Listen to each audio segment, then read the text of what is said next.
Sometimes life pivots in the space of a breath. For me, it started with a whisper beside the neighborhood pool.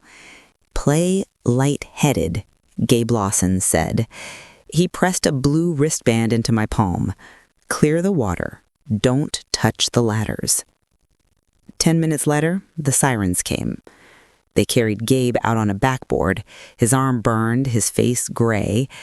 The inspector said the pool's wiring could have killed someone. That night, I noticed faint ink inside that wristband, a folded scrap of paper hid in the seam. Check invoices, pump room, vendor KLL.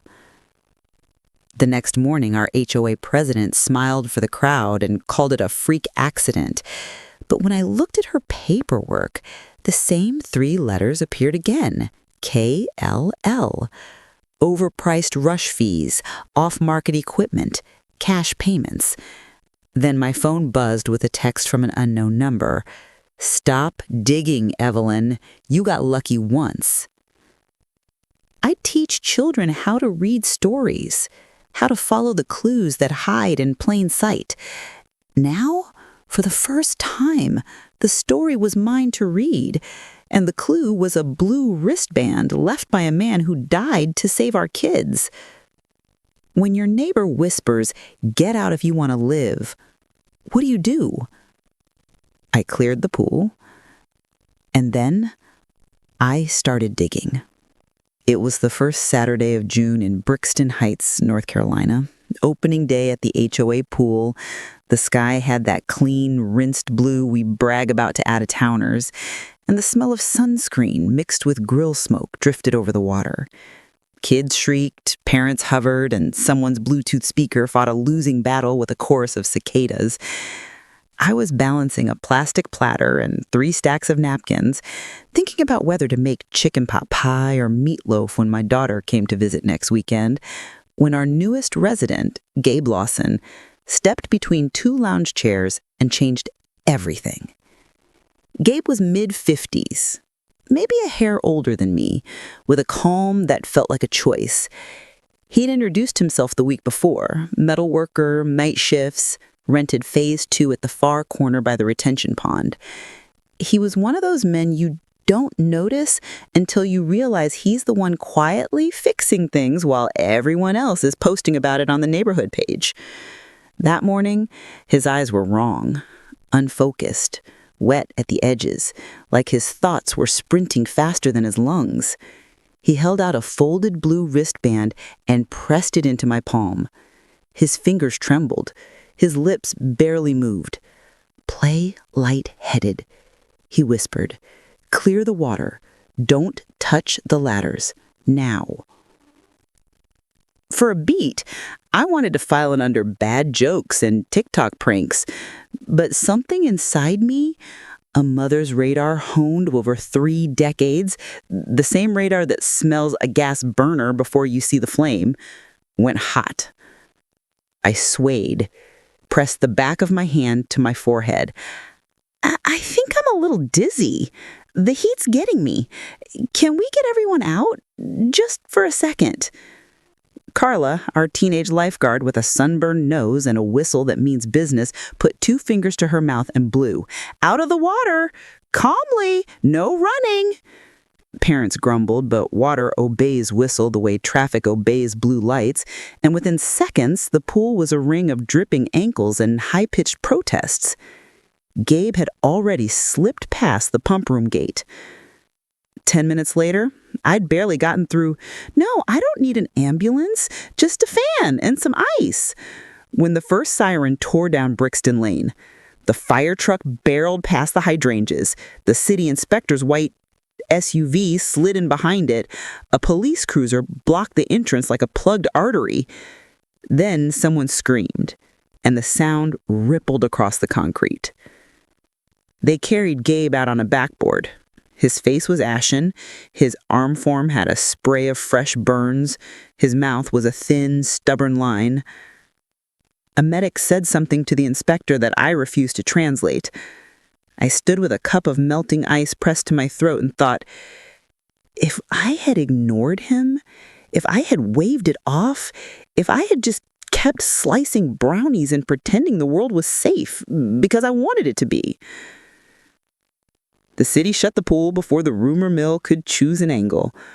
The HOA president, my book club friend and casserole for every occasion friend, Paige Klein, arrived in white shorts and a shell bracelet and told everyone it was a freak equipment failure.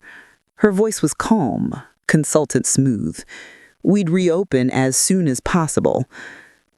The inspector, a thick-shouldered man with a tan line where his watch usually lived, set his jaw and said, "We'll see." That night, my ceiling fan ticked out the hours. I lay awake seeing Gabe's face under the fluorescent lights, hearing his whispered, "Now," and pressing my thumb into the soft weave of that blue wristband like it was a worry stone. Closer to midnight than not, under my bedside lamp, I noticed faint ink seeped into the plastic. I teased the seam apart with a bobby pin and found a slip of paper folded inside, a secret tucked where no one would think to look. In tiny, careful letters, check invoices, pump room, vendor KLL. I teach first graders at the public library to love story structure. I know the difference between coincidence and breadcrumb. This was breadcrumb. The next morning, the neighborhood Facebook page was exactly the circus you think it was, with a dash of prayer chain and a generous scoop of outrage. Some people were angry the pool was closed on the first hot weekend of the summer. Some were angry at the city. Some were angry at whoever botched the install, like whoever wasn't a person who would eventually read those words while trying not to cry. I posted nothing. My hands itched to move. When worry has nowhere to land, it chews a hole in you. So I baked banana bread, wrapped it in a dish towel, still warm from the dryer, and took it to the HOA office. Paige greeted me like a politician. She wore a coral blouse that matched her lipstick, and the framed photo behind her desk showed her on a paddleboard with perfect hair, smiling as if paddling and smiling were the same skill. "Paige," she said, palms up. "Everyone's so rattled. You okay? I brought you something, and I was wondering if there's anything I can do to help. Busy hands, you know?" I nodded toward the banker's boxes stacked behind her. Filing, emails, anything. I'm not sleeping anyway, so I might as well alphabetize someone's problems. Relief flickered across her face before she reset it to warm. "Bless you. The city's all over us, and the inspectors temporarily shut down our equipment. I've got invoices through the roof." "Let me look," I said. She pushed the box across the desk. I set the banana bread on the windowsill and pulled the lid off the box. It smelled like paper clips and toner and someone's expensive lotion. I flipped through monthly invoices, shock treatments, chlorine deliveries, deck maintenance, umbrella replacements. Then my stomach did that pre-faint flutter, the kind that feels like the elevator floor dropping a floor before the rest of you knows. 3 rush invoices from Klein Leisure Logistics LLC, KLL, for parts and labor tied to the pump room. The totals were padded in that way official-looking things are padded when everyone assumes nobody reads them. My fingers went cold. "KLL," I said lightly. "Is that you?" She flinched, small, half a second late. "We do event rentals sometimes. Supply chain's been brutal. We had warehouse access. It saved the HOA money." Saved us money? Those numbers weren't savings. They were the kind of amounts that round up to a new patio set. "Good to know," I said in my best librarian voice. When she left to refill her water bottle, I took pictures of the invoices with my phone. My hands shook. The photos were a little crooked. It felt like the first time my son lied to me, and I knew before I knew by the way he swallowed too hard and wouldn't meet my eyes, and looked like my baby and a stranger all at once. My phone buzzed as I stepped off the office porch. An unknown number. The text was short and sour. "Stop digging, Evelyn. You got lucky once." I stared at the words until they blurred. I took a breath, big enough to stretch my ribs, and forwarded the text to Detective Morales at the county. We traded paperbacks at the library. Suspense was her favorite, which I'd always found charming and a little on the nose. "Don't answer," she wrote back, "and don't be alone when you look through anything else." That afternoon, a city inspector I'd seen on the pool deck, name tag said Terry Brandt, with a grim little smiley face sticker someone's child had slapped on the corner, came by my porch with a clipboard tucked under his arm. He looked like a man who slept in the cab of his truck sometimes, and like he'd seen people at their best and worst at 4 a.m. in a Waffle House. He didn't sit. He didn't ask for sweet tea. "We didn't have a mass casualty," he said, without preamble. "Clearing the water saved lives. What you asked the lifeguard to do, that saved kids." He paused. "Mr. Lawson took a hit in the pump room. We're waiting on the final report, but I won't lie, it doesn't look good." He set off an alarm, then braced the door so no one else would go in. We found a lock jammed with a screwdriver. We also found a bonding and ground setup that looks like my cousin's Christmas lights from 1989. I pictured Gabe's trembling fingers pressing the wristband into my palm. I pictured that door propped open by a screwdriver. I wanted to throw up. I wanted to time travel. I wanted a minute with God that was less churchy and more practical. I wanted to ask why brave men seem to always shop at the hardware store alone. "What's the brand on the control unit?" I asked, surprising myself, like a new person had taken my mouth for a test drive. He raised an eyebrow. "That's a specific question." "It's personal," I said. He exhaled. "It's not what we spec for municipal pools. Off-market, no paperwork in your file. It looks like someone installed a cheaper, older system with parts that might have sat in a warehouse too long. That room should have been locked. It wasn't." I told him about KLL. He didn't write it down. He just nodded slowly, like someone mentally slotting a puzzle piece into place. "Submit what you have to the county," he said, quietly. "If you hear from anyone who isn't a cop or doesn't have a city seal on their shirt, you call me or Detective Morales. Don't confront anyone alone." "Not even the HOA president?" I said, trying to make it a joke. It landed like a brick. "Especially not the HOA president," he said. That night, I got as far as the first page of a novel before giving up and staring at the ceiling again. There are nights grief is heavy and round and sits right on your sternum. There are nights fear is all angles and lives in the corners of your house. This was both.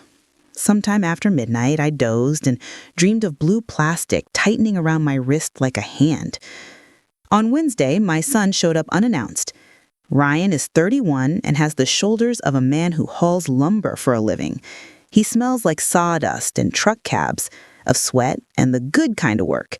He runs a small contracting outfit 2 counties over and got his sense of humor from his father and his stubborn from me, which is how I know what it looks like when he's about to tell me something I won't like. We ate leftover pasta at the kitchen island while rain tapped the windows. He said, "I saw the neighborhood page, the pool thing." "Yeah," I said. He put down his fork. "Mom," he said, eyes on the countertop, "Paige hired me." The floor in my chest vanished, then came back, then dropped again, like a roller coaster built by a teenager who lied on his application. "For what?" I asked. I was proud of how even I sounded. He said, "Emergency swap out last month. She said the old system failed and the board had approved an upgrade. She gave me a box of parts, pre-ordered. She paid in cash and 2 checks from KLL. I installed what she gave me. He swallowed. "I didn't pull a permit.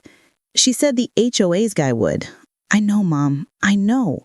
Work's been thin. She pushed the timeline. I thought I was helping the neighborhood." He finally looked up. I saw good boy and grown man in the same face. I also saw fear. "Ryan," I said softly, "did you know the parts were off-market?" He shook his head. I know when metal's tired. I don't always know when paperwork is. She said their vendor was backed up and she had a line on a warehouse that could bridge. She said it was all legit. I wanted to believe her. Wanted to believe. 4 words that have been the preface for affairs, bankruptcies, and church splits since the dawn of time. We go to the county. Together. We tell the truth. No excuses. He nodded and looked relieved and sick all at once. We took the KLL invoices, his texts with Paige, and the photos I'd snapped that night. She listened. She asked precise questions that build a spine under chaos. She didn't once make me feel like a nosy neighbor with too many feelings. She took the wristband with a gloved hand like care had paperwork and chain of custody numbers. "Don't warn Paige," she said when we stood. "Let us work." I promised I wouldn't. But news in Brixton Heights doesn't ride the bus like the rest of us. It has wings and no schedule. By Friday, the HOA called an emergency meeting at the clubhouse. Folding chairs, bad coffee, fluorescent lights that make everyone look like they haven't slept since 1998. The room buzzed. Parents on one side, retirees on the other, the uneasy middle oscillating between both. Paige walked in with hair that moved like expensive drapes, and the press-on calm of a woman who never shows up in public without knowing where she'll stand. She tapped the mic and smiled with teeth. "We're reopening next week," she said. "The inspector found nothing intentional. We're replacing one component. Before rumors fly, no, your dues weren't misused. Brixton Heights takes care of its own." "Do we?" I said, standing. 80 heads turned. Paige's eyes found mine. She looked friendly, polite, and something else that made the skin on the back of my neck prick. She said, "Evelyn, sweet as tea, you know how things get exaggerated." I told the room I had copies of KLL invoices. I told them KLL was Paige's company, billing us rush fees for parts that almost turned our pool into a death trap. I told them Gabe died trying to keep us safe. I told them about code, what the inspector said, and that my son had installed what he was handed without knowing. Paige's smile thinned until it was a line you could cut your finger on. "Defamation is expensive," she said. She looked at me the way you look at a stray dog who's wandered into a wedding. Before I could answer, the clubhouse door opened. Detective Morales stepped in with 2 uniformed officers. The room inhaled like one body. "Miss Klein," Morales said, even and professional, "we have a warrant to search the HOA office and your home." Paige went pale, then flushed, then pale again. "This is a misunderstanding," she said, voice rising. "My company fronted costs the board approved." "Your board packet with those approvals doesn't exist. We did find doctored meeting minutes on your laptop, and we have records of parts purchased off market." She looked around the room. "We also have messages instructing a contractor, Mr. Morgan, to install without a permit and to keep your name out of it. You told him it was temporary? We found 2 sets of receipts, one for the HOA, one for your business." The room stopped buzzing. It hummed, a low sound of people recalibrating who they decided to trust. Paige looked at me then, not like a friend, not like an enemy, like a gambler who just realized the dice weren't honest. "You'll ruin your own son," she said softly enough that only I could hear. "Is that your plan? Be a hero and wreck your family?" "No," I said. "I plan to tell the truth and let the law decide. That's how we keep other people's families safe." They let her out. Her husband didn't follow.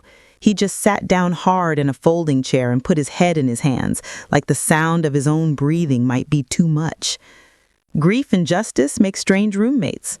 The weeks that followed were a collage of the ordinary and the surreal.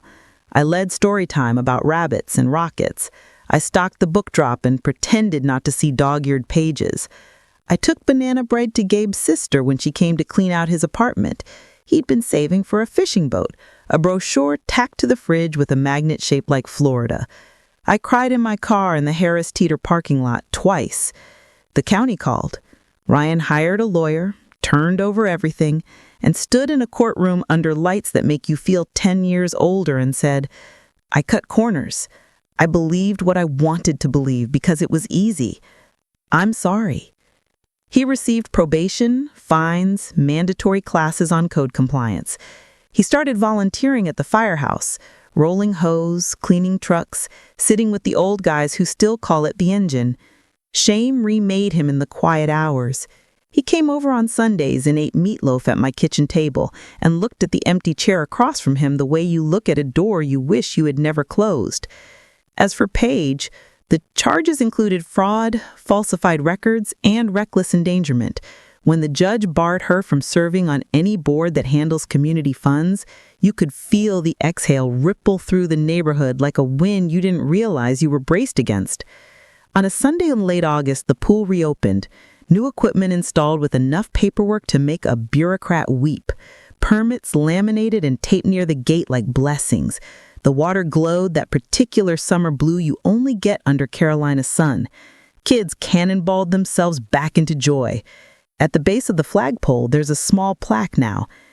It reads, "In memory of Gabriel Lawson, who told the truth when it mattered."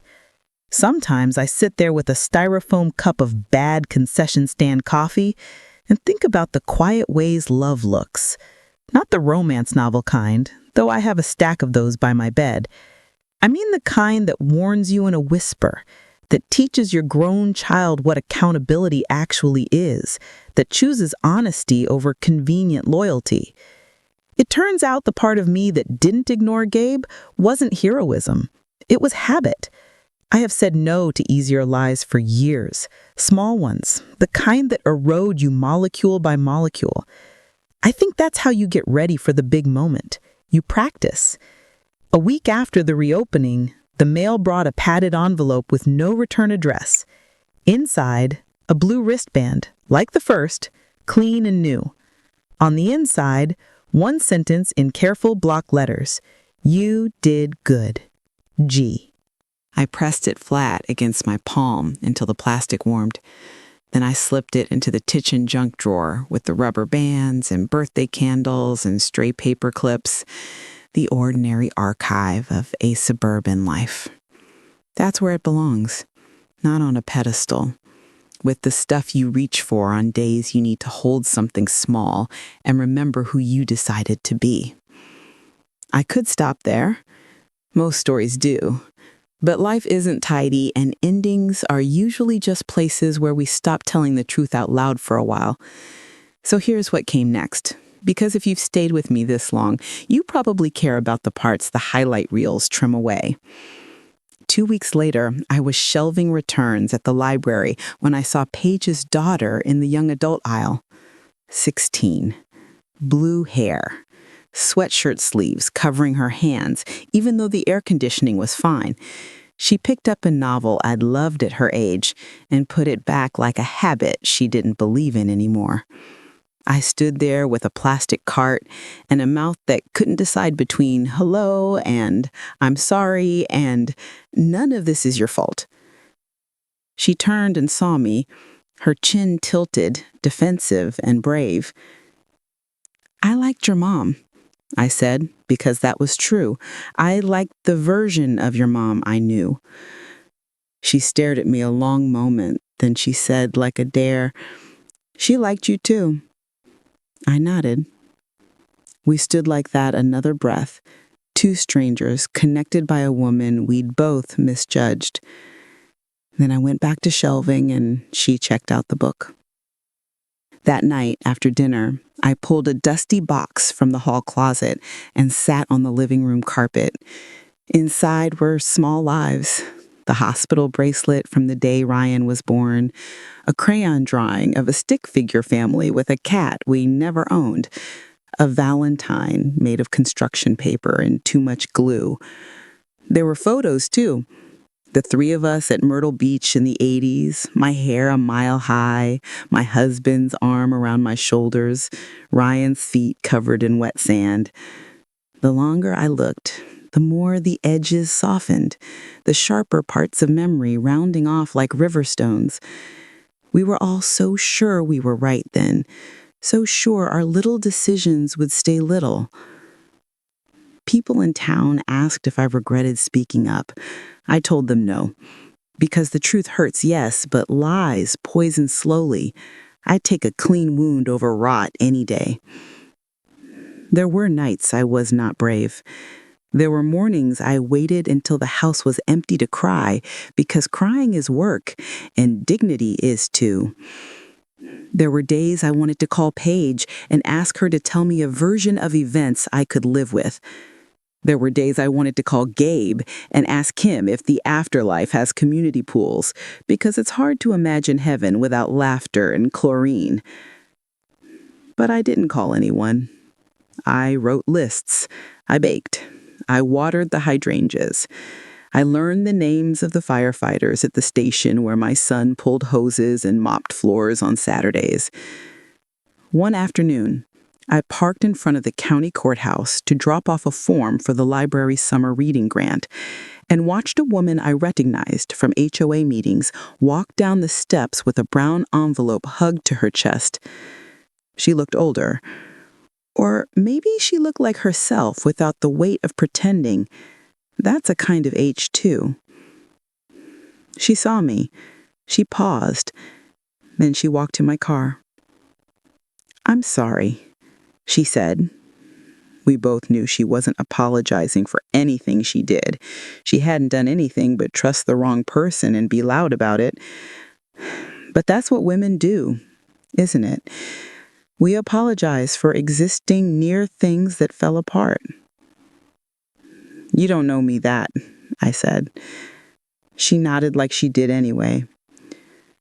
"I thought we were on the same side," she said. "The we that fixes things and makes sure everyone has sunscreen at the pool." "We are," I said. "We just disagreed about what fixing looks like." She smiled then, small and tired. "You were right." I wanted to tell her that I didn't want to be right, that being right this time felt like walking barefoot across the pool deck in August after the sun has baked it all day, necessary, painful, unavoidable. I didn't. I squeezed her hand, and we both looked at the courthouse steps like they might tell us something we didn't already know. When school started, I shifted my library hours to mornings because the toddlers are fresher then, and so am I. I invited Terry, the city inspector, to talk to our Curious Kids Club about how things work. And he showed up with a box of wire nuts and an extension cord, and the kind of patience that makes boys who never sit still, sit still. He made a small circuit with a light bulb and a switch and said, "This is a house. This is your hand. This is why we ground things. If the house goes wrong, the ground says, 'Not through him.'" I watched the kid's eyes go wide and nodded. Some metaphors do double duty. On Sundays, Ryan came for dinner, even when he was tired. He looked thinner, but it might have been the haircut. He talked about the firehouse and about the way old men care for trucks like their children, and about how ladders creak in your bones the next day, even when you're 20 years younger than the men telling you you're still a baby. He smiled more, not the brittle smile of a man pretending, but the small smile of someone earning a new beginning, one shift at a time. "Mom," he said one evening, scraping the last of the mashed potatoes from the bowl, "do you think people can change?" "I think people can decide every day to become who they meant to be, which is the same thing, one day at a time." He nodded. He looked at the wristband on the windowsill, the one I had no business keeping out in plain view and kept out anyway. I still dream about that room. The smell, the hum, the way it felt like a dare. It was a dare. It dared you to be the man you are now. He laughed once, not entirely pleasantly. That's one way to put it. In October, the HOA sent a newsletter with a long, lawyer-approved paragraph about fiscal transparency and a short paragraph about volunteer opportunities.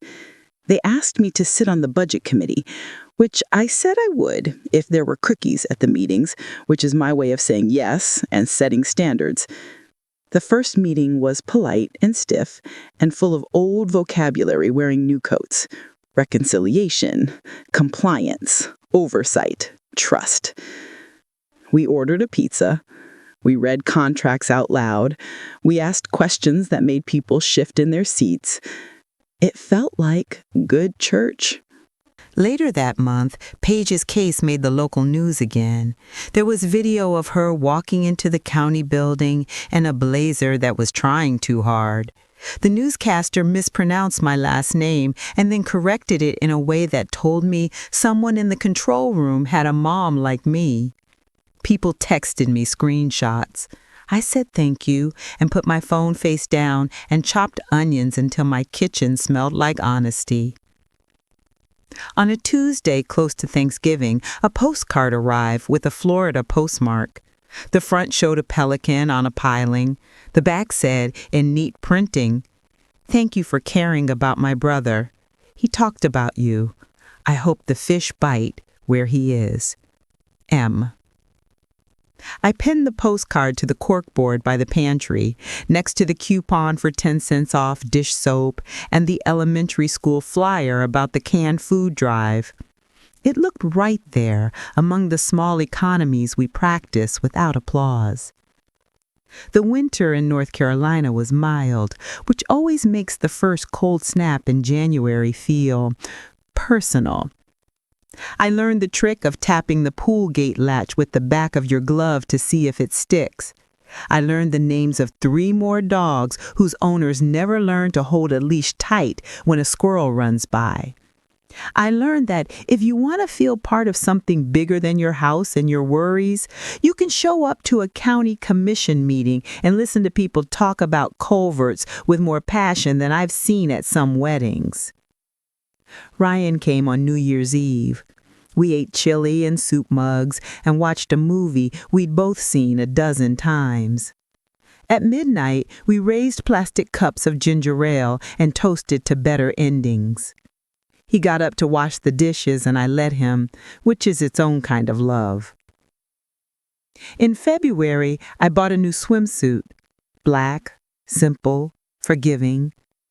I don't know who started the rumor that older women stop caring what they look like in a swimsuit. We care. We just care in different ways. I wanted to swim when the pool opened again, not because I love swimming, but because I wanted to do the ordinary things that continued. When I tried it on in my bedroom and looked at myself in the mirror, I saw a woman who had told the truth under fluorescent lights and then gone home and made meatloaf. I cried for a minute and then laughed because crying in a swimsuit is ridiculous.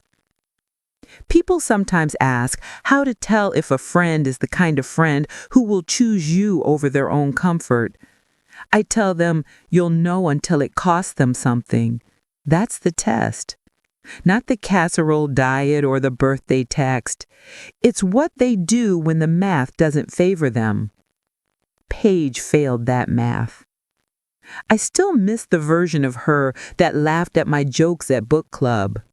I still dream sometimes that she knocks on my door and says she's sorry in a way I can believe. Grief is strange like that. It lets you miss the ghost of a person who never existed. Spring came early. The crepe myrtles by the clubhouse fattened with buds. The HOA installed a shade sail over the kiddie pool. Carla, our lifeguard from last year, came by the library and told me she'd gotten into a nursing program. I cried and hugged her and told her I knew she would be the kind of nurse who says the hard thing gently and the gentle thing hard when necessary. She put her chin up and said, "I'm going to try." When the pool opened the following June, the first families through the gate treated it like a pilgrimage. Moms with coolers, dads with the look of men who have carried too many folding chairs. Kids in suits with sharks and flamingos and a level of confidence in their cannonballs that made me stand. I tapped my wristband at the gate reader and the green light blinked like a welcome home. I didn't make brownies that day. I brought cut watermelon and a stack of paper Dixie cups because watermelon is the food of summer, and we deserved something sticky and simple after the year we had. I set the platter on the table where the sun and the shade meet, and for a moment, I let the noise hold me. It felt like forgiveness without the work. It felt like belonging. I scanned the deck, not because I was scared, but because I'm vigilant now in a way that is baked in like sugar in a cake. It won't leave me, and maybe that's fine. Ryan joined me later with a bag of chips and a smile that almost reached back to his first grade school photo. He hugged me in that stiff, sweet way grown sons hug their mothers when they know hugging is a language we still speak fluently, even if we've forgotten some vocabulary. We watched the kids leap and shriek. We watched the lifeguard blow her whistle and the water obey. "Mom," he said quietly, "thank you." "For what?" "For not letting me hide. For staying." Staying is one of those choices that looks small when you circle it on a calendar and turns out to be the choice your life hangs from.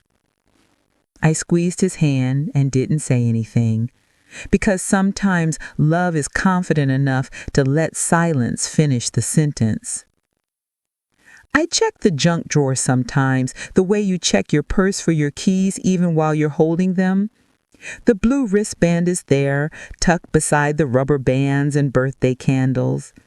I take it out and run my thumb over the seam where it hit a warning, and I remember the quarter second it took me to decide to trust a man I barely knew. People like to say they'd choose bravery if they were given the chance. I think mostly we choose the habits we've built. I think we become our small decisions knit together over time. Gabe didn't save us because he was fearless. He saved us because he recognized a risk and told the truth, and because a woman old enough to know better listened. One evening late that summer, I was locking up the library when a young man I didn't recognize hurried across the parking lot toward me. He wore a mechanic's shirt with a stitched name tag that read Jonah. He looked too nervous for a man his size. "Ma'am," he said, stopping short so as not to spook me, "are you Evelyn Morgan?" "I am," I said, even though there are nights I want to pretend to be someone less interesting. He took a breath. "I used to work for KLL, back before—" He gestured vaguely toward everything. "I turned state's witness. I wanted you to know. I told them what I knew because I thought about my nephew. He swims at that pool." I watched his hands as he spoke. They were nicked and greedy for something to fix. "Thank you," I said. "What you did matters." He nodded and blinked fast. "I kept thinking about that plaque," he said, "about Mr. Lawson. I didn't know him, but sometimes doing the right thing is late. It's still the right thing."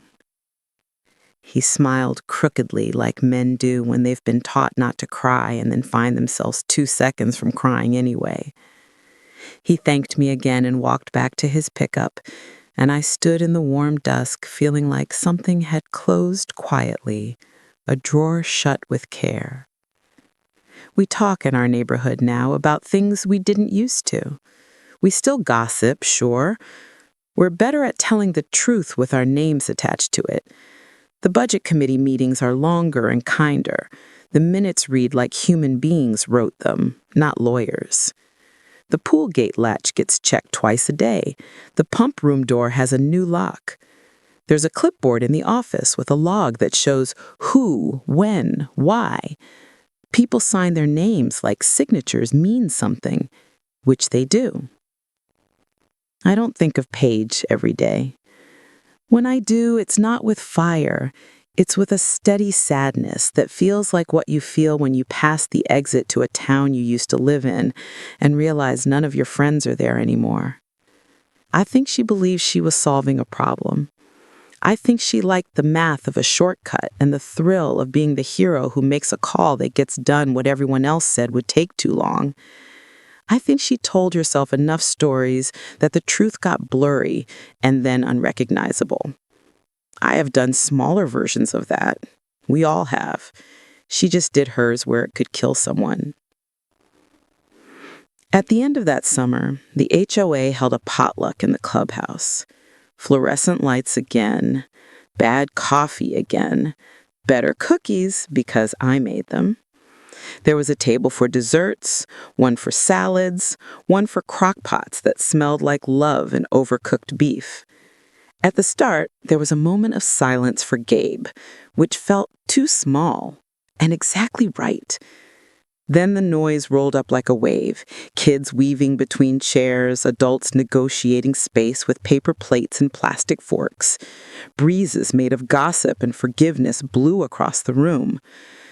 I stood by the punch bowl with a ladle and watched the young lifeguard read the plaque to a boy who could barely sound out words.